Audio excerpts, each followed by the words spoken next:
Voilà, au mois de juin 1965 est apparu ça sur un relevé satellite dans la zone des îles de la Déception au sud de l'Argentine. Les Russes ont tenté de s'aborder l'opération de renflouage sans y parvenir malgré la violence de l'affrontement. L'objet volant a finalement été ramené sur la base d'Edwards, en Californie.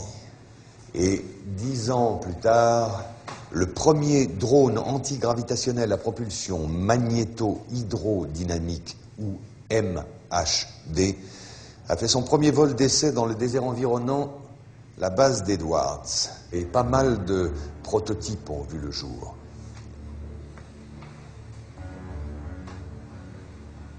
Les Belges en ont eu un petit aperçu lors de la vague de soi-disant ovnis en 1989 et 1990.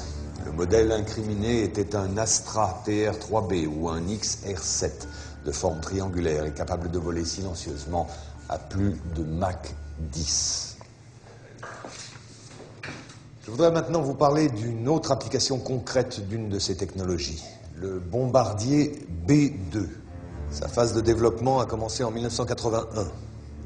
Le B-2 officiel, qui vola pour la première fois en 1989, va servir de couverture à un autre B-2 non conventionnel qui sera construit en parallèle. Ce modèle ultra secret utilise entre autres un système de création de plasma, exploitant l'écoulement de l'air ambiant comme le générateur MHD. Ce système va provoquer une ionisation de l'air autour du B-2 qui supprime la résistance de l'air tout en assurant une furtivité totale à toute forme de radar. Ce bombardier nucléaire vole depuis 15 ans à plus de Mach 10, peut faire le tour de la Terre en quelques heures, ni vu ni connu. Évidemment, ces recherches militaires vont susciter pas mal de retombées commerciales. Ces 10 dernières années ont vu apparaître des dizaines d'armements non létals, comme les e-bombes ou bombes électromagnétiques, ainsi que des armes à micro-ondes et bien sûr les lasers de puissance. Le département de la défense américain, à travers la multinationale Raytheon, décide d'investir énormément d'argent dans un programme expérimental appelé le système HAARP, ou High Frequency Active Auroral Research Program.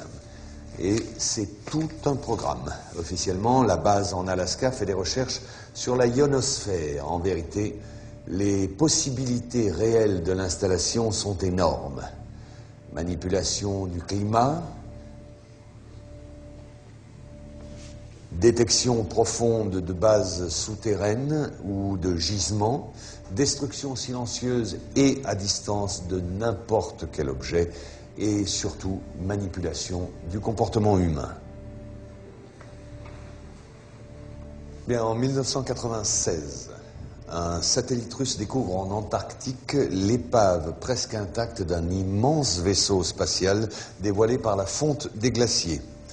Les prélèvements de glace indiquaient une date de crash remontant à 24 000 ans. Au même moment, une éruption volcanique dans les îles de la Déception, les mêmes que précédemment, obligea les Russes à demander de l'aide aux États-Unis, vu l'urgence et l'importance de la situation. Pour la récupération du vaisseau, ils ont dû lâcher l'affaire et ont évacué la zone en catastrophe. L'engin a finalement été détruit par les Russes, très énervés par la situation qui ne tournait plus à leur avantage. Aucun pays n'a jamais retrouvé une occasion pareille. Et cette action stupide de mauvais perdant de la part des Russes n'a fait que conforter la position des Américains face aux extraterrestres. Si cet exposé vous a paru un peu long malgré mes efforts pour le simplifier, il était absolument nécessaire pour en arriver à la partie dont je vous ai parlé au début de mon exposé, c'est-à-dire la conspiration que nous appelons conspiration d'Orion. Notre groupe de recherche est persuadé que des ovnis construits par les Américains ou les Russes seront utilisés pour étayer le canular d'une attaque de la Terre d'origine extraterrestre. Les médias se chargeant du reste, bien entendu. La raison ? Une fois la menace du terrorisme international dissipée, l'économie de guerre des grandes puissances, États-Unis en tête, aura besoin d'un nouvel ennemi pour prospérer. La guerre sur Terre sera remplacée par une guerre spatiale contre un ennemi venus de l'espace. Messieurs, je vous remercie. Un dossier complet vous sera fourni à la sortie. Quant à moi, je vous reverrai bientôt pour un second update sur un tout autre sujet. Messieurs.